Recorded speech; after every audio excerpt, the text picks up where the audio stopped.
आपको मैं एक सीटीपी का एक पेपर सॉल्व करवा रही हूँ जो आपके पेपर्स में क्वेश्चन आ रखे हैं इसके। निम्नलिखित में से कौन सा अधिगम के आकलन का उजागर करता है? इसका मतलब अधिगम माने लर्निंग, जो बच्चा सीखता है उसके आकलन असेसमेंट का उजागर करता है। जैसे शिक्षक मानक उत्तरों से विद्यार्थियों के उत्तर की तुलना करके उसका आकलन करता है। आपको कैसे ऑप्शन रिजेक्ट करना है? जैसे इसमें है तुलना, हमें कभी भी कोई भी उत्तर की किसी भी उत्तर की तुलना नहीं करनी है। जहाँ भी उत्तर आ जाए, तुलना आ जाए, तो उस चीज़ को हमें क्रॉस कर देना है।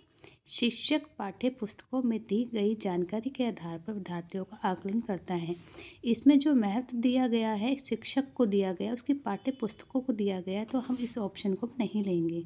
हमें उस ऑप्शन को लेना है जहाँ पे एक बच्चे को महत्व ज़्यादा दिया जाए। शिक्षक किसी भी विद्यार्थी के निष्पादन, जो भी कार्य करता है उसका आकलन दूसरों के निष्पादन की तुलना से करता है। तो तुलना तो हमें कहीं नहीं करनी है। तो बच्चा एक ऑप्शन, शिक्षक विद्यार्थियों की चिंतन प्रक्रियाओं पर ध्यान देने, यहाँ क्या है, विद्यार्थियों के चिंतन की प्रक्रियाओं पर ध्यान देने के अलावा उनकी अवधारणाओं तत्मक समझ का भी आकलन करता है। तो ये ऑप्शन सही होगा क्योंकि यहाँ पे विद्यार्थियों पर फोकस किया जा रहा है। सेकंड क्वेश्चन है बाल केंद्रित क्या होती है? बाल केंद्रित शिक्षा क्या होती है? जिसमें हम ज़्यादा फोकस बच्चे पे करें, बच्चा कैसे सीख सकता है उसी के अकॉर्डिंग उनकी शिक्षा पद्धति का यूज़ किया जाए, शिक्षक मेथड का यूज़ किया जाए, तो बाल के अकॉर्डिंग ही किया जाए। तो पहला ऑप्शन है बच्चों के अनुभव, माने यहाँ बच्चों पे फोकस किया जा रहा है और उनकी आवाज़ को प्रमुखता देना।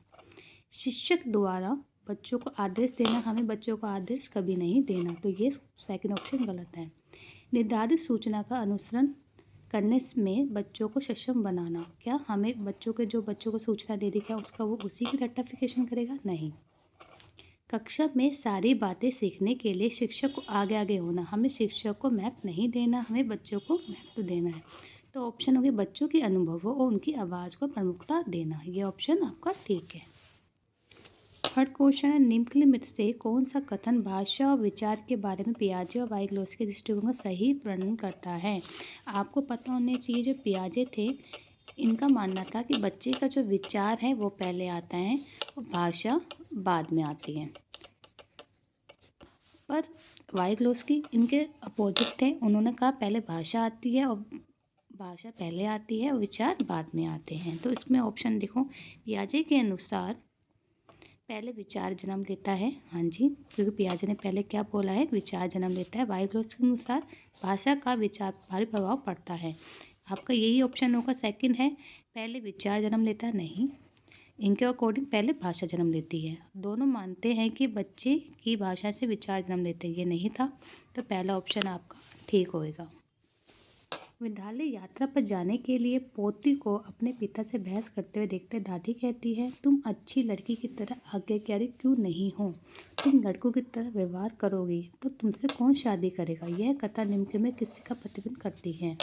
जैसे कोई भी लिंग के आधार पर अगर किसी भी कार्य को बांट देते हैं तो उसे रूढ़िवादी परंपरा कहते हैं।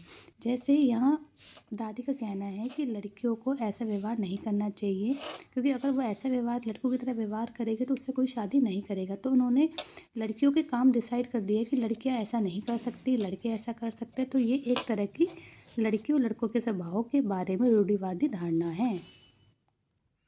आपका फिफ्थ क्वेश्चन है कि आकलन के बारे में निम्न में से कौन सा कथन सही है?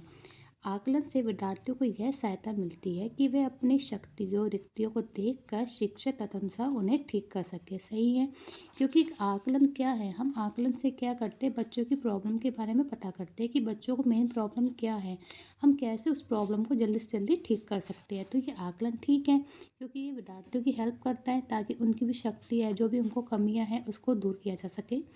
आकलन तभी सार्थक होता है जब विद्यार्थियों की तुलनात्मक मूल्यांकन भी हो सके। तुलना हमें करनी ही नहीं है, तो ये ऑप्शन हमारा गलत है। आकलन केवल स्मरण शक्ति का ही नहीं, बोधन और अनुप्रयोग का भी आकलन करता है। सही है, सिर्फ स्मरण शक्ति का ही नहीं, बोधन अनुप्रयोग का भी करता है। आपका ये ऑप्शन ठीक है। आकलन तब तक उद्देश्यपूर्ण नहीं हो सकता जब तक उसे भय और चिंता का संचार ना हो। हमें ना बच्चों को भय देना है, ना हमें बच्चों को चिंता देनी है। हमेशा आकलन उद्देश्यपूर्ण नहीं होता है, तो ये ऑप्शन हमारा गलत है। तो हमारा ए और सी हमारा सही आंसर है। Question fifth,